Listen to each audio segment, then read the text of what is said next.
you feel like TikTok pushed trust issues and insecurities in relationships, I feel like not only TikTok, I feel like the whole social media. And it's sad nowadays because social media is really like what you create it to be. Your frequency is what you frequently see.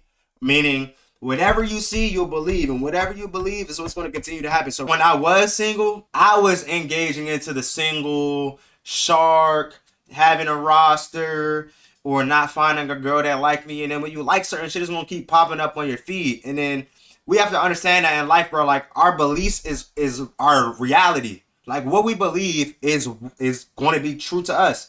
So niggas that believe that they can be great, those are the greats. The greats always believe that they can be great. And the people that feel like they can't make it out the streets or they can't make it out their situation, or they're depressed or whatever. Although I know depression is a medically assigned, for lack of better words, a disease. However, bro, it's like really what you believe. Like I'll give you a prime example of how your belief becomes your reality. Back when I was playing basketball in like October, November, I tore my labrum. I tore my labrum. I go to my MRI, and I've had an MRI before, mind you, like 6th grade, 7th grade, something like that. I don't know, I can't remember what it was for, but I had an MRI, and it wasn't that bad. I'm very claustrophobic. For y'all that don't know, here's the backstory. I'm very, very claustrophobic. So I'm thinking, I did an MRI before, I can do an MRI again. So on the paper, you gotta fill out, when you go to the doctor, you gotta fill out paperwork. One of them says, do you have claustrophobia? And I said no. Like I just checked off no, because like I said, I've done an MRI before. Like I can do this again. I get into the MRI thing. We do the little pre-screening. They give me a shot. Boom. They put me in the machine. They gave me headphones, and they gave me something to squeeze. And it said, if you feel like you need to be pulled out or whatever, squeeze this twice. Boom.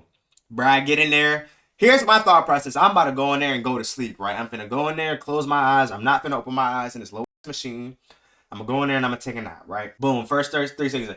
Bah, bah, bah. And I'm like, hold on, is this gonna be going on the whole entire time? And that's what I'm thinking in my head, but the dude's not in the room. He's in a whole nother room. So that's why you gotta squeeze it. So in my head, I'm like, I'm trying to take a nap. There's no way I'm gonna get through this. By the way, you gotta be in there for 30 minutes. So I'm like, there's no way in hell I'm finna sit through this without being able to take a nap. There's no way in hell I can take a nap with this loud sound. And then for some dumb reason, I open my eyes, chat. And when I open my eyes, I seen how close that shit was to my face. I closed my eyes. And for the first time in my life ever, I had a panic attack. I couldn't calm myself down. I understand that everything is an illusion in my head. But it was like, bro, I don't know. When I opened my eyes, it was like, damn, like, what if this go wrong? What if that go wrong? What if that go wrong? Like, if something happened, like, I can't get out. Like, if this nigga have a heart attack, how the fuck am I supposed to get out? I'm so closed, tight in. And I told that story just to tell y'all, it's really what you believe is your reality. So my thoughts, I was believing that everything that could have went wrong was going to go wrong. And because of that, I started panicking. So I squeezed that button. And then once he pulled me out and I calmed down a little bit, he gave me extra earbuds for that loud noise. He gave me the headphones. He gave me some glasses. So if I open my eyes, I don't see up. I see my feet, which is outside the machine. I don't know if that worked or not because I didn't open up my eyes since then. Because I understood that this is to help my shoulder and this is temporary. So what did I start doing? When I closed my eyes, the first thing I started doing, I distracted myself. Instead of thinking I'm in this tight little machine, I started making noise with the damn noise machine that was going off. So every time it made a noise, I started mimicking. So I was like, every time it would go, I would go, and then I started making beats with it. And I was like, then I started freestyling to it. And then inside the machine, the breeze was starting to pick up. And I'm like, you know what? This feels like I'm relaxing on the beach. The breeze, I'm on the beach. The breeze is blowing me. I'm saying all of this to say, like, your belief is everything. And I know there was a long drawn out explanation and story about TikTok pushing out trust issues and relationship and insecurities, but it's really what you believe. And what you believe is what you see. The quote is, your frequency is what you frequently see. Meaning, whatever you see, you'll believe. And whatever you believe is what's going to continue to happen. So for the people that be like, why does all bad shit, of course, happen? Like, can this day get any worse? You know what happens when you think, can this day get any worse? You ignore all the good things that are happening to you and emphasizing all the bad things that are happening to you, right? So yes, you got in a car accident, but nigga, you're alive. You know how people who died in a car accident, right? So it's really the shift of a scarcity mindset, a negative mindset to an abundance and a positive mindset, and that's with the relationships as well. Like you can listen to this shit on the internet, see this shit on the internet. These ain't shit. I don't trust my bitch to go here because she gonna cheat on me. Boom, boom. My girl is going to the club right now. My girl, you know, when I first met my girl, that was what's causing a lot of my overthinking. Like, I don't want my girl to go out. I boom, boom. But you have to realize, like, for people to be happy in a relationship, they have to have their own lives. They can't be tied up under you every single time. And the thing about my girl is, I didn't meet my girl at the club, but I met her outside. And when I met her outside, she wasn't doing none of that outside shit. Like, she was with her bro. Another story time. When I met my girl, chat, I was at a 4th of July event, a 4th of July party. We spin around in the car. My man, he got a little scat. He do a little donuts, whatever. Boom. We pull around to the corner. It's a group of girls on the corner. It's endless. It's a block party. It's endless people right there.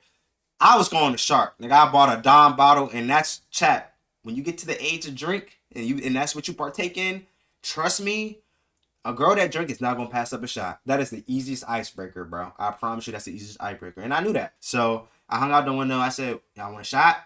So one of the girls was like, "Yeah, I want a shot. Can my friends get a shot?" I'm like, "Yeah." Like I brought this to share with y'all. So she went back, asked friends. So I met the whole friend group.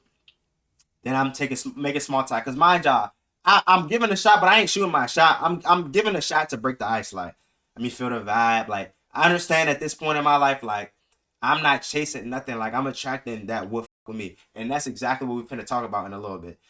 I'm at a point where it's like I'm not trying to shark. Like I'm not trying to overly flirt or overly raise these jumps. I'm just trying to put myself, as Taekwondo say, on their radar. I'm just trying to put myself in their vicinity in that little bubble and express and show how I really am. And whoever cling on to me, they cling on to me. So that's what I did.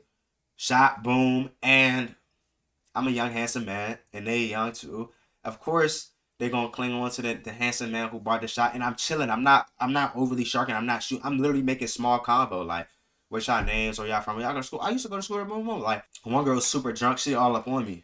So she's all up on me, super drunk, touching me. But when I noticed this, and I think this is what made my girl, what's up, Dave? Dave?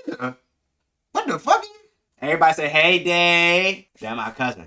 So she leaned up on me, and I realized, like, by a girl that's drunk, I cannot f with a girl that's overly drunk because her intentions aren't pure. So I don't even take that serious. Like, because what she doing right now, she probably not gonna remember in the morning, which means that she probably really don't even f with me for real. Like, if she was doing this a little something pretty cool, but I know she drunk, and that's why she doing it. So I stayed away. So I'm like, yo, she drove. Like, instead of me trying to shark off of that, I just paid attention to like, yo, she's overly drunk. Let me go into my camera mode. Me being me. We're gonna talk about that later. I just went to me. I cared that, yo, how she get here? Who drove? Y'all good to drive? Is she gonna be good? Like, so I'm talking to them, and I guess my girl noticed it. And one thing I know is like my girl, she just kind of like clanged around me, and she just stayed around me. And that's how I met my girl. We just started talking. Boom, everything was cool. So yes, I met my girl outside, but my girl was not like the outside girls when I met her. She was the quiet one. She was like the more mature one. She left a little early and all that. Like she left early. Everybody was still outside. She left early. So yeah, my girl liked to go outside. But when she go outside, like she have a good time. But at the end of the day, she still respect herself. And I seen it firsthand. And when I was in a relationship at first, I had a problem with it. The book helped me realize, like, bruh, I met her outside. She wasn't a big party girl. So no, she is. Like, my girl will go to, my girl be bored as shit. She just be doing anything because she just bored. My girl be bored. My girl just be bored. Like, so she'll be doing anything. So she's going to the club right now. But I promise you, I'm not worried about what she's going to do at the club. Because one, I'm doing my own shit right here. I'm doing this. And two, she was just with me earlier. And three, like I trust her. Like I seen her, even though I met her outside, I seen how she acted outside. Like even when we were strangers, like neither of us knew that we was trying to fuck with each other. Like she was cute, and we just had conversations, and we was talking. I could tell that she was fucking with me, but not because she was flirting, just because she was there. She stuck with me a little bit. She had a conversation. Like it was a little something there, but it wasn't nothing crazy. And the fact that I seen how she was when we were strangers and outside, and it was endless niggas there, and endless other people there, and she was with a group of girls on a corner. And the only reason I got to her was because of her friend that was going. Like that kind of showed me like, and I'm worried about this, but my girl, even though she like to go outside, I see how she is outside. I see how she was outside. So a lot of the things I was worried about based off of what I heard over social media Which some of it can be true, but that's why it's important that you live your own life, because I was basing my relationship based off of what I seen off social media, and I actually experienced the shit firsthand. And people on social media are giving their firsthand experiences. So I'm not saying that they're wrong, but they could be wrong because they could be giving experiences that they got off of social media. So that's why it's important you get take heed on advice you take from people, because you never really know, bruh. You never really know. So I've been yapping, bruh. I've been yapping for 42 minutes. I'm about to play these two songs, and we about to go on Instagram Live or TikTok Live, and then we finna play the game.